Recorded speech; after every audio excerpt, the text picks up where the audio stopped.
வணக்கம் நண்பர்களே. ஏற்கனவே 2023 கேட்ட மேத்ஸ் கொஷின்ஸுக்கு எல்சிஎம் ஹெச்சிஎஃப் டாப்பிக்கில் 25 கேள்விகளுக்கு எப்படி ஷார்ட்கட்டில் ஆன்சர் பண்ணுறது அப்படிங்கிறத பார்த்துருந்தோம். இப்போ இதில் அடுத்த கேள்விகளுக்கு பார்க்கலாம். இது எல்லாமே பார்த்தீங்கன்னா 2023 கேட்ட டிஎன்பிஎஸ்சி தேர்வுலேருந்து எடுத்த கொஷின்ஸ் இதில் பாருங்கள். புக் செல்லர் சென்டிங் 100 இதில் நீங்கள் முக்கியமாக தெரிஞ்சுக்க வேண்டியது என்னென்னா, கடைசியாக அதை சொல்லியிருக்கக்கூடிய வார்த்தை இவ்வளோ பெரிய கொஷினில் இங்கிலீஷில் இந்த கிரேட்டஸ்ட் நம்பர், தமிழில் அதிகபட்சமாக, இந்த மாதிரி அவங்க கேட்குறாங்க அப்படின்னா நீங்கள் கண்டுபிடிக்க வேண்டியது ஹெச்சிஎஃப். ஏன்னா அதில் அப்ளிகேஷன் சம் அப்படின்னு சொல்லுவாங்க. இந்த மாதிரியான வேர்ட் ப்ராப்ளம் கொடுக்குறாங்க அப்படின்னா நீங்கள் அதில் இந்த அதிகபட்சமாக, கிரேட்டஸ்ட்டு, லார்ஜஸ்ட்டு இந்த மாதிரியான வேர்டு இருக்குது அப்படின்னா நீங்கள் கண்டுபிடிக்க வேண்டியது ஹெச்சிஎஃப். இதை ஞாபகம் வச்சுக்கோங்க. அப்போ இந்த 3 நம்பர் பாருங்கள், 175, 245, 385. 175, 245, 385. இது எல்லாத்துக்கும் நம்ம ஹெச்சிஎஃப் கண்டுபிடிக்கணும். ஆனால் உட்காந்து நீங்கள் அவ்வளோ பெருசு கூட கண்டுபிடிக்க வேண்டாம். முதல்ல உங்களுக்கு பார்த்த உடனே இதெல்லாம் எந்த வாய்ப்பாட்டில் வரும்னு தெரியுது? 5ஆம் வாய்ப்பாட்டில். இங்கே ஏதோ ஒரு நம்பர் வரப்போகுது 3 இடத்துலையும். திரும்பவும் முடிஞ்சால் ஏதோ ஒரு நம்பரால் போட போகிறோம், இல்லைனா முடியலன்னா போட போகிறதில்ல. நான் என்ன ஷார்ட்கட் சொல்கிறேன்னா 5ஆம் வாய்ப்பாட்டில் வரப்போகுதுன்னு தெரிஞ்சிடுச்சு. கரெக்டாக? அப்போ ஆன்சரும் கண்டிப்பாக எந்த வாய்ப்பாட்டில் வரும்னா 5ஆம் வாய்ப்பாட்டில் வரும். இங்கே பாருங்கள், 77 5ஆம் வாய்ப்பாட்டில் வராது, 63 வராது, 49 வராது, இது 35 மாதிரி. 35 மட்டும்தான் நமக்கு இங்கே கொடுத்துருக்கிற ஆப்ஷன்லேயே 5ஆம் வாய்ப்பாட்டில் வரக்கூடிய ஒரே நம்பர். ஸோ இதோட ஆன்சர் என்னவாக இருக்கும் அப்படின்னா 35 இருக்கும். சொல்கிறது புரியுதுங்களா? நீங்கள் வேணால் அதுக்கப்புறம் போட்டு ஹெச்சிஎஃப் போட்டு பாருங்கள், உங்களுக்கு 35 தான் வந்து நிற்கும். ஆனால் நீங்கள் அவ்வளோ தூரம் போகாமல் இந்த 3 நம்பர் 5ஆம் வாய்ப்பாட்டில் வருது அப்படின்றது தெரிஞ்சாலே சொல்லிடலாம். அப்படிங்க நான் உங்களுக்கு 2 விஷயம் சொல்லியிருக்கேன். ஒன்று, இந்த அதிகபட்சமாக, கிரேட்டஸ்ட் அப்படிங்கிற வேர்டு இருந்தால் ஹெச்சிஎஃப் கண்டுபிடிக்கணும். ஹெச்சிஎஃப் கண்டுபிடிக்கிறதுக்கு உட்காந்து நீங்கள் இவ்வளோ பெருசு போட வேண்டியதில்லை.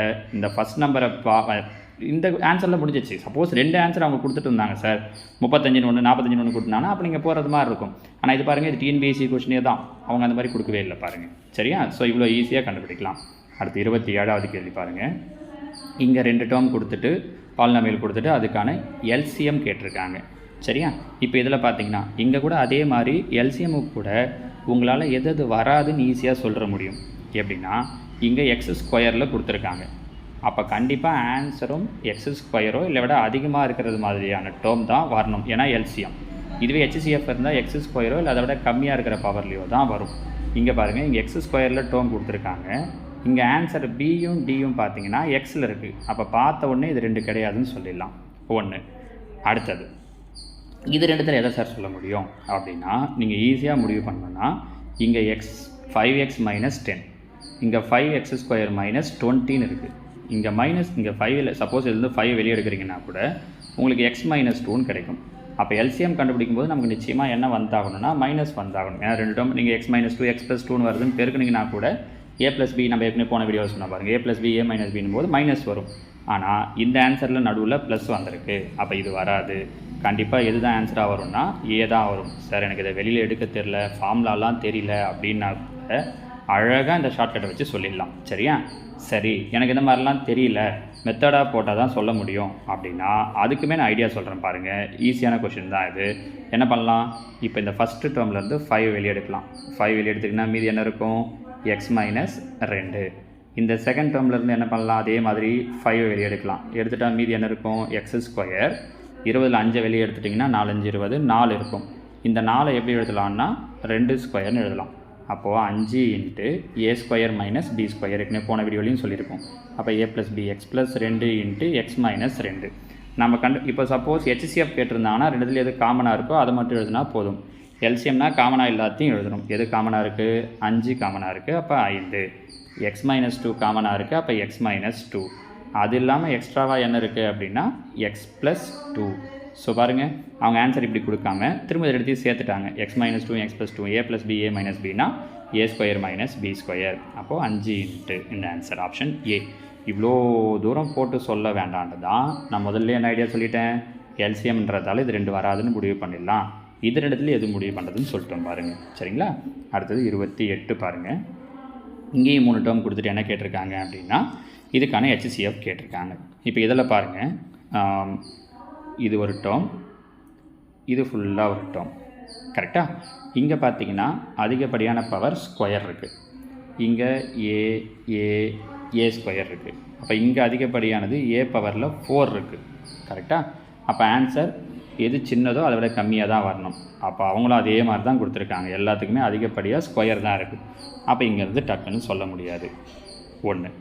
அடுத்ததாக பார்த்தீங்க அப்படின்னா இதை வச்சு பிரிக்கும்போது இங்கே பாருங்களேன், இங்கே a+3 a-4 எல்லாத்தையும் பிரித்தே சொல்லி ஆகணும். இப்போ இது வந்து ஒரு இருபடி சமன்பாடு. கரெக்டாக? இருபடி சமன்பாடு எப்படி சால்வ் பண்ணுறது அப்படிங்கிறதுக்கு நான் உங்களுக்கு ஒரு வீடியோ கீழே டிஸ்கிரிப்ஷனில் கொடுக்குறேன் பாருங்கள். அதை பார்த்தீங்க அப்படின்னா ஈஸியாக புரிஞ்சிடும். இப்போ இதில் பெருக்குனா 16 வரணும், கூட்டினா -8 வரணும். அப்போ எப்படி பிரிக்கலாம் அப்படின்னா 4 அப்படின்னு பிரிக்கலாம். அப்போ இதை பிரிச்சிங்கன்னா உங்களுக்கு என்ன கிடைக்கும் அப்படின்னா a-4 ஹோல் ஸ்கொயர்னு வரும். நீங்கள் என்ன இந்த ஃபார்முலா எக்ஸ்பேண்ட் பண்ணி பார்த்தீங்கன்னா இது உங்களுக்கு கிடச்சிடும். a-4 ஹோல் ஸ்கொயர் அப்படிங்கிறது. இப்போ இன்னொரு விஷயம் கவனிச்சுக்கோங்களேன். இதை நான் பிரிக்கிறதுக்கு முன்னாடியே எது வராதுன்னு சொல்லிடலாம். எப்படின்னா இதில் எனக்கு இருக்கிறது ஒரே ஒரு டேர்ம் தான். எது? a-4 மட்டும்தான் இருக்குது. அப்போ ஆன்சரில் ஒன்று இந்த வெறும் a-4 வரணும், இல்லை a-4 ஹோல் ஸ்கொயர்னு வரணும். கரெக்டாக? இங்கே பாருங்களேன், a-3 வரவே வராது. ஏன்? இந்த டேர்மில் a-3 வரல. HCFனால் ரெண்டுத்துலேயும் காமனாக இருக்கணும். நான் சொல்ல வரது புரியுதா? ஆனால் a-3 இங்கே இல்லை, அதனால் இது வராது. a+3யும் இந்த இடத்துல இல்லை, அதனால் அதுவும் வராது. இங்கே a+4ம் இல்லை, அதனால் இதுவும் வராது. அப்போ கண்டிப்பாக எது தான் வரும் அப்படின்னா B தான் வரும். புரியுதா? நம்ம இதை பிரிக்கணும்னா இதையும் பிரிச்சிருக்கணும். நான் இதை பிரிக்காமல் உங்களுக்கு வெறும் இந்த ஃபஸ்ட் டேர்மை வச்சு மட்டுமே சொல்லிட்டேன் பாருங்கள். இதை வச்சு நம்ம ஆன்சரை சூஸ் பண்ணிடலாம். ஸோ ஆப்ஷன் B முடிஞ்சிச்சு. ஓகேவா? அடுத்தது 29 பாருங்கள். 2 நம்பர் கொடுத்துட்டு அதுக்கான HCF நார்மலான கொஷின் தான். இங்கேயும் கூட இது பாருங்கள் 400 560 ரெண்டுமே 10ஆம் வாய்ப்பாட்டில் வருன்றதால கண்டிப்பாக ஆன்சரும் 10ஆம் வாய்ப்பாட்டில் வரணும். 4 ஆன்சரும் அப்படி தான் கொடுத்துருக்காங்க. அப்போ மீதி இருக்கிறத மட்டும் நான் எடுத்துக்கிறேனே. 40 56 ரெண்டுமே நீங்கள் 8ஆம் வாய்ப்பாட்டில் போடலாமா? 8 40 7 8 56. இதுக்கு மேலே முடியாது. அப்போ 8 ஏற்கனவே 10ஆம் வாய்ப்பாட்டில் வரணும்னு ஒரு 10 வச்சுருக்கோம் இல்லையா? அப்போ 0. ஸோ HCF என்ன வந்துடும் அப்படின்னா 80 முடிஞ்சிச்சு. ஒன்றுமே இது ரொம்ப சிம்பிளான கொஷின் தான். ஓகேவா? அடுத்தது 3. இதுவும் பாருங்கள் வேர்ட் ப்ராப்ளம் தான். இப்போ அங்கே சொன்னோம் அதிகப்படியான அந்த லார்ஜஸ்ட்டு அதெல்லாம் இருந்துச்சு அப்படின்னா HCF கண்டுபிடிக்கணும் அப்படின்ட்டு. இங்கே நான் இன்னொரு ஐடியா சொல்கிறேன் பாருங்கள். உங்களுக்கு டைம் வச்சு வந்துச்சுன்னா, எதை வச்சு வந்துச்சுன்னா LCM HCF ப்ராப்ளத்தில் டைம் வச்சு வந்துச்சுன்னா நீங்கள் என்ன கண்டுபிடிக்கணும்னா LCM கண்டுபிடிக்கணும். இதை ஞாபகம் வச்சுக்கோங்க. இன்னும் சொல்லப்போனால் இதை ஞாபகம் வச்சுக்கிறது தான் ரொம்ப ரொம்ப முக்கியம். டைம் வச்சு வந்தால் மட்டும் LCM கண்டுபிடிக்கணும். வேறு எதை வச்சு வந்தாலும் HCF தான். இப்படி ஞாபகம் வச்சுட்டிங்கன்னா உங்களுக்கு இன்னும் ஈஸியாக இருக்கும். அப்போ அப்படின்னா இங்கே பாருங்கள், அவங்க என்ன சொல்லியிருக்காங்கன்னா 3 டைம் சொல்லியிருக்காங்க. முதல்ல அதுக்கு நம்ம என்ன கண்டுபிடிச்சிடலாம் அப்படின்னா LCM கண்டுபிடிச்சிடலாம். என்ன நம்பர் சொல்லியிருக்காங்க? 48 72 108. இது 3த்துக்கு நம்ம என்ன கண்டுபிடிக்கணும் அப்படின்னா LCM. நீங்கள் 2 2ஆக போட்டு வந்தாலும் ஓகே தான். 3மே 4ஆம் வாய்ப்பாட்டில் வரும் அப்படின்னா 4ஆம் வாய்ப்பாட்டில் போட்டிங்கனாலும் ஓகே தான். இது 12, இது ஒரு நாள் 4, மீதி 3, 8 32, 2 8, 7 28. இப்போ 12 18 27 3மே 3ஆம் வாய்ப்பாட்டில் வரும் பாருங்கள். 4 3 6 3 18 9 3. LCM அப்படிங்கிறதால ஏதாவது 2 நம்பர் வந்தால் கூட செய்யலாம்.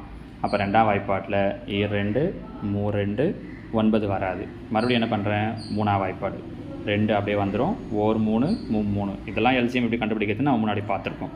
இப்போ இதுக்கான LCM பார்த்தீங்க அப்படின்னா இங்கே பாருங்கள் 4 3 2 3 2 3 இருக்குது. இது எல்லாத்தையும் இப்போ நம்ம என்ன பண்ணணும் அப்படின்னா மல்டிப்ளை பண்ணுறோம். பெருக்கும்போது கூட ஈஸியாக பண்ணலாம். இந்த 2 எல்லாம் கடைசியாக வச்சுக்கோங்க. மீதி நம்பர் 4 3 12 12 36 36 3 பெருக்குனீங்க அப்படின்னா 108. அதுக்கப்புறம் 2 பெருக்குனீங்க அப்படின்னா 216. அதுக்கப்புறம் 2 பெருக்குனீங்க அப்படின்னா 432ன்னு வரும். இதுதான் LCM.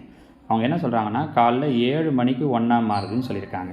இப்போ அவங்க எல்லாமே செகண்டில் கொடுத்துருந்தாங்க. அப்போ ஆன்சரும் இது செகண்டில் தான் கிடைக்கும். வினாடி 432 செகண்ட். இப்போ நம்ம இது என்னவா மாற்றணும்னா மினிட்டாக மாற்றணும். தெரியும், 1 நிமிஷத்துக்கு 60 செகண்ட். கரெக்டாக? அப்போ 432 செகண்ட்னா ஒரு 420 செகண்டு ப்ளஸ் 12 செகண்ட்னு பிரிச்சுக்கலாம். ஏன்? 7 6 42. அப்போ இது ஒரு 7 நிமிஷம் 12 செகண்டு. புரியுதான்னு பாருங்கள். அவங்க எத்தனை மணிக்கு சொன்னாங்க? காலைல 7 மணிக்குன்னு. அப்போ 7 மணிக்கு அப்புறமா எப்போ மாறும்னா 7 நிமிஷம் 12 செகண்டு. 7 நிமிஷம் 12. 7 மணி 7 நிமிஷம் 12 செகண்டு. இதோ லாஸ்ட் ஆப்ஷனாக கொடுத்துருக்காங்க பாருங்கள். 7 மணி 7 நிமிஷம் 12 செகண்டு. இந்த ஆன்சர் இங்கே வச்சுருக்கு பார்த்தீங்களா? 7 மணி 7 நிமிஷம் 12 செகண்டு. டி ஆன்சர் தான் இதுக்கான சரியான விடை. ஓகேவா? அடுத்தது 31 பாருங்கள். இங்கே என்ன பண்ணியிருக்காங்க அப்படின்னா, ஹெச்சிசிஎஃப் இந்த மாதிரி எழுதுனா எக்ஸுடைய வேல்யூ என்ன அப்படின்னு கொஷினாக கேட்டிருக்காங்க. இதுக்கு நீங்கள் இதில் இடத்துக்கு ஹெச்சிசிஎஃப் கண்டுபிடிச்சி அங்கே எக்ஸுக்கு அப்ளை பண்ணால் அந்த ஆன்சர் வருதா அப்படிங்கிறத செக் பண்ணி பார்க்கணும். ஓகேவா? இன்னொரு வேலையும் பண்ணலாம். என்ன அப்படின்னா, இப்போ இங்கே பார்த்தீங்கன்னா ஃபஸ்ட் ஆப்ஷன் 2 இருக்கா? இங்கே எக்ஸுக்கு பதில் நான் 2ன்னு போட்டேன்னா 46 மைனஸ் 51 ஆன்சர் மைனஸில் கிடைக்கும். ஹெச்சிசிஎஃப் மைனஸில் வராது. அப்போ இது ஆன்சர் கிடையாது. இப்படியும் முடிவு பண்ணலாம். இங்கே 3 போட்டு பார்க்குறீங்க அப்படின்னா அதே மாதிரி ப்ளஸில் வந்துடும். ஆனால் என்ன ஆன்சர்னு தெரியணும் அப்படின்னா, இங்கேருந்து நான் என்ன பண்ணி ஆகணும் அப்படின்னா ஹெச்சிசிஎஃப் கண்டுபிடிச்சாகணும். ஃபஸ்ட் அதை கண்டுபிடிச்சிருவோமா? 450க்கும் 216க்கும் ஹெச்சிசிஎஃப் கண்டுபிடிக்கிறேன். ஹெச்சிஎஃப் கண்டுபிடிச்சோன்னா 2 எந்த வாய்ப்பாட்டில் வரும்? 2ஆம் வாய்ப்பாட்டில் வரும். கரெக்டாக? 3 6ஆம் வாய்ப்பாட்டிலே வருன்றதால நீங்கள் நேரடியாக 6ஆம் வாய்ப்பாடை போட்டிங்க அப்படின்னாலும் ஓகே தான். நான் உங்களுக்கு சிம்பிளாக டக்குன்னு 6ஆம் வாய்ப்பாட்டில் போட்டு காட்டிடுறேனே. 6ஆம் வாய்ப்பாடு 7 42 5 30, இங்கே ஒரு 36. மறுபடியும் எந்த வாய்ப்பாட்டில் போடலாம் அப்படின்னா 3ஆம் வாய்ப்பாட்டில் போடலாம். 3 6 3 12 3. இப்போ முடியாது. இதுக்கு மேலே எந்த வாய்ப்பாடும் ரெண்டும் காமனாக முடியாது. நம்ம ஹெச்சிசிஎஃப் வர்றதால அப்போது 6 3 18.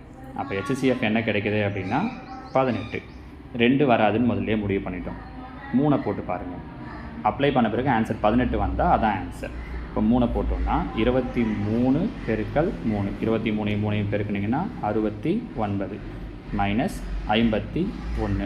பாருங்கள், மைனஸ் பண்ணிங்கன்னா 18. ஆன்சர் கரெக்டாக வருதா? அப்போது நமக்கான சரியான விடை 3. ஸோ முதல்ல இது ரெண்டுத்துக்கு ஹெச்சிசிஎஃப் கண்டுபிடிச்சிக்கிறோம். அதுக்கப்புறம் கீழே இருக்கிற ஒரு நம்பராக எக்ஸுக்கு அப்ளை பண்ணி பார்க்குறப்ப எங்கே அந்த ஹெச்சிசிஎஃப் நமக்கு கரெக்டாக வருதோ அதுதான் நம்மளோட ஆன்சர். ஓகேவா? அடுத்தது 32. இங்கேயே அதே மாதிரி தான் டைம் வச்சு கொடுத்துருக்காங்க. டக்குன்னு சொல்லுங்கள் பார்க்கலாம். டைம் வச்சு கொடுத்துருக்கிறதால நம்ம என்ன கண்டுபிடிக்கணும்? எல்சிஎம் கண்டுபிடிக்கணும். முடிஞ்சிச்சு. இவ்வளோ தான் உங்களுக்கு தெரிய வேண்டியது. இங்கே என்ன சொல்கிறாங்க அப்படின்னா 5 மணிக்கு எல்லா ஃபோனும் ஒன்றா அடிக்குதுன்னு சொல்கிறாங்க. அடுத்தது அவங்க சொல்லியிருக்கிறது பாருங்கள். 15 20 25 30 மொத்தம் 4 டைம் சொல்லியிருக்காங்க. என்னென்ன சொல்லியிருக்காங்க அப்படின்னா 15 20 25 30 இப்படின்னு 4 சொல்லியிருக்காங்க. இப்போ இது எல்லாத்துக்கும் நம்ம எல்சிஎம் கண்டுபிடிக்கணும். எல்லாம் எந்த வாய்ப்பாட்டில் வரும்? 5ஆம் வாய்ப்பாடு. 3 5 4 5 6 5. மறுபடியும் 2 நம்பர் 3ஆம் வாய்ப்பாட்டில் வருது. 1 4 வராது, 5 வராது, 3. 2 நம்பர் 2ஆம் வாய்ப்பாட்டில் வருது. 2 1 2 5 1. அப்போது இப்போ மீதி இருக்கிறதுக்கு பெருக்குனிங்கன்னா 2 10 ஆகிடுச்சா? இங்கே 3 5 5 2 30, இது ஒரு 10. அப்போ என்னவாயிடுது அப்படின்னா 30 பெருக்கல் 10 300. இங்கே சொல்லியிருக்கிறதெல்லாம் மினிட். இப்போ முன்னாடி பார்த்த கொஷனில் செகண்டு சொல்லியிருந்தாங்க, இங்கே மினிட் கொடுத்துருக்காங்க. அப்போ 300 நிமிஷம், 1 மணி நேரத்துக்கு 60 நிமிஷம். 300 நிமிஷம் அப்படின்னும் போது 5 மணி நேரம். அப்போ 5 மணி நேரம் கரெக்டாமா? 6 மணி நேரம் இல்லை, 5 மணி நேரம். சரியா? அப்போ 5 மணி நேரம் கழித்து ஒன்றா அடிக்கும். 5 மணி, இது ஒரு 5. அப்போ 5 5 10 மணி. எத்தனை மணிக்கு ஒன்றா அடிக்கும்னா 10 மணிக்குன்றது தான் ஆன்சர். இல்லை நீங்கள் கவனிக்க வேண்டியது இங்கே ஏஎம் ஆன்சரில் அவங்க கொடுக்கும்போது ஏஎம்மா பிஎம்மா இங்கே அந்த வித்தியாசம் வைக்கல. அவங்க வெறுமனே 10 பிஏ 10 ஓ கிளாக்னு வச்சுட்டாங்க. ஓரளவு வச்சுருந்தாங்கன்னா அந்த ஏஎம் பிஎம்மை கவனித்து போடணும். 10 ஏஎம்ங்கிறது தான் சரியான ஆன்சர். நம்ம புரியுதுங்களாம்மா? ஓகேவா? அடுத்தது இரு எண்களின் எல்சிஎம் கொடுத்துட்டா. எல்சிஎம் ஹெச்சிசிஎஃபின் 6 மடங்கு. ஹெச்சிசிஎஃப் 12ன்னு சொல்லிட்டாங்க. ஒரு நம்பர் 36 இருந்தால் இன்னொரு நம்பர்னு கேட்குறாங்க. இதுவும் ஈஸி பாருங்கள். நமக்கு அந்த இன்னொரு எண் கண்டுபிடிக்கணும்னா என்ன பண்ணோன்னா எல்சிஎம்மையும் ஹெச்சிசிஎஃப்பையும் பெருக்கிட்டு அவங்க கொடுத்த ஒரு நம்பரால் வகுத்துடணும். கரெக்டாக? இங்கே பாருங்கள், ஹெச்சிசிஎஃப் என்ன சொல்லியிருக்காங்கன்னா 12 பெருக்கல் எல்சிஎம் என்ன சொல்லியிருக்காங்க அப்படின்னா எல்சிஎம் ஆனது ஹெச்சிசிஎஃப்பின் 6 மடங்கு. ஹெச்சிசிஎஃப் ஏற்கனவே 12, அது மாதிரி 6 மடங்குன்னா இன்ட்டு 6. நீங்கள் பெருக்கி 72ன்னு போட்டாலும் சரிதான். நான் அப்படியே இன்ட்டு 6ன்னு வச்சுக்கிறேன். பை ஒரு நம்பர் என்ன கொடுத்துருக்காங்க அப்படின்னா 36. அவ்வளோதான். பாருங்கள், கேன்சல் பண்ண முடியுமா? 1 6 6 36, 1 6 6 12. மீதி இருக்கிறது 12 2 பெருக்குனிங்கன்னா 12 2 24. முடிஞ்சிச்சு பாருங்கள். சரியா? அடுத்தது 34. இங்கேயும் 2 நம்பர் கொடுத்துட்டு என்ன பண்ணியிருக்காங்கன்னா இது ரெண்டுத்துக்கும் எல்சிஎம் கேட்டிருக்காங்க. அப்போ இது ரெண்டுத்துக்கும் எல்சிஎம் அப்படின்னும் போது நம்ம ஏற்கனவே சால்வ் பண்ணது மாதிரியே தான். இங்கே எக்ஸ் பவரில் 4, எக்ஸ் பவரில் 2. கண்டிப்பாக ஆன்சர் எக்ஸ் பவர் 4 அதை விட அதிகமாக இருக்கணும். கீழே பார்த்தீங்க அப்படின்னா எல்லாமே பார்த்தீங்கன்னா எக்ஸ் பவர் 4 தான் இருக்குது, இல்லை அதை விட அதிகமாகவும் இருக்குது. எக்ஸ் பவர் 4 இல்லாட்டி அதை விட அதிகமாகவும் இருக்குது அப்படிங்கிறதால நம்ம போட்டு பார்த்தா தான் முடியும். இங்கேயும் கூட பாருங்கள், எக்ஸ் பவர் 4 மைனஸ் 16. இந்த இடத்துல ஒரு ஃபார்முலா சொல்கிறேன் பாருங்கள், X power 4 minus Y power 4. நான் எக்ஸில் இருக்கவே எக்ஸ் ஒய்னு ஆரம்பிச்சிருக்கேன், ஏபின்னு எடுத்தாலும் ஓகே தான். இப்படி இருந்ததுன்னா X square plus Y square into X plus Y into X minus Y இப்படி எழுதலாம். இந்த விஷயத்தை ஞாபகம் வச்சுக்கோங்க. வச்சுக்கிட்டிங்கன்னா ஈஸியாக மாற்றிடலாம். எப்படி 16ங்கிறத 2 பவர் 4னு எழுதிக்கலாம். அப்போ எக்ஸ் பவர் 4 ஒய் பவர் 4னா எக்ஸ் பவர் 4 2 பவர் 4. அப்போ ஒய் இருக்கிறதுலாம் 2. அப்போ எக்ஸ் ஸ்கொயர் ப்ளஸ் 2 ஸ்கொயர். 2 ஸ்கொயர்னால் என்ன ஆகிடும் 4. அப்போ என்ன கிடைக்குதுன்னா x square plus 4 into X plus y x plus 2 into X minus y x minus 2. இது அவங்க கொடுத்துருக்கிற ஃபஸ்ட்டு இந்த டேர்ம். இது ஒரு இருபடி சமன்பாடு. இதை தீர்க்கணும். அதில் ஃபார்முலா யூஸ் பண்ணாலும் ஓகே. இதை எப்படி எழுதலாம் அப்படின்னா எக்ஸ் மைனஸ் 2 த ஹோல் ஸ்கொயர்னு எழுதலாம். A minus b the whole square expand பண்ணிங்கன்னா இந்த ஸ்டெப் வருது பாருங்கள். இப்போது அவங்க கேட்டிருக்கிறது எல்சிஎம். முதல் ரெண்டுத்தில் எது காமனாக இருக்குது, எக்ஸ் மைனஸ் 2 எக்ஸ் மைனஸ் 2. அதில் பவரில் எது பெருசாக இருக்குதுன்னா பவரில் 2 இருக்குது. அப்போ எக்ஸ் மைனஸ் 2 த ஹோல் ஸ்கொயர்னு வரணும். இங்கே இல்லை, இங்கே இல்லை, இது 2 கிடையாது. எக்ஸ் மைனஸ் 2 முடிஞ்சிச்சு. அடுத்து எக்ஸ் ப்ளஸ் 2. எக்ஸ் ப்ளஸ் 2 இங்கே மட்டும்தான் இருக்குது, பவரில் 1 இருக்குது. ஆனால் இங்கே பவரில் 2 இருக்குது, இதுவும் கிடையாது. மீதி எக்ஸ் ஸ்கொயர் ப்ளஸ் 4 இது கரெக்டாக இருக்குது பாருங்கள், 3மே. அப்போ ஆன்சர் எது வரும்னா ஆப்ஷன் ஏ. அடுத்து 35 பாருங்கள். 2 நம்பர் கொடுத்துட்டு இதுக்கு எல்சிஎம் கேட்டிருக்காங்க. இதையும் நம்மளால் ஈஸியாகவே சொல்கிற முடியும் பாருங்கள். 148க்கும் 185க்கும் எல்சிஎம் கேட்டிருக்காங்க. முதல்ல 2 எந்த வாய்ப்பாட்டால் வகுப்படுது அப்படின்னு பார்த்தோம் அப்படின்னாலே போதும். 1 இன்னும் சில வழிகளும் இருக்குது, நான் என்னங்கிறத சொல்கிறேன். இப்போ 148 185 இது 2 எந்த வாய்ப்பாட்டில் வரும் அப்படின்னு பார்த்தோன்னா 2ஆம் வாய்ப்பாட்டில் 2ம் காமனாக வராது. 3 அதுலேயுமே இந்த 148 அப்படிங்கிறதோ 185ங்கிறதோ வராது. 4 5 அந்த மாதிரி அடுத்தடுத்து யோசிச்சிட்டே வந்தீங்க அப்படின்னா உங்களுக்கு அடுத்து எதில் பண்ணுறது அப்படிங்கிறது தெரியும். இங்கே யோசிச்சிங்க அப்படின்னா இந்த 148ம் 185ம் இப்போயே பார்த்துட்டே வந்தீங்க அப்படின்னா எந்த வாய்ப்பாட்டில் தான் வகுப்படும் அப்படின்னா 37ஆம் வாய்ப்பாட்டில் தான் வகுப்படும்.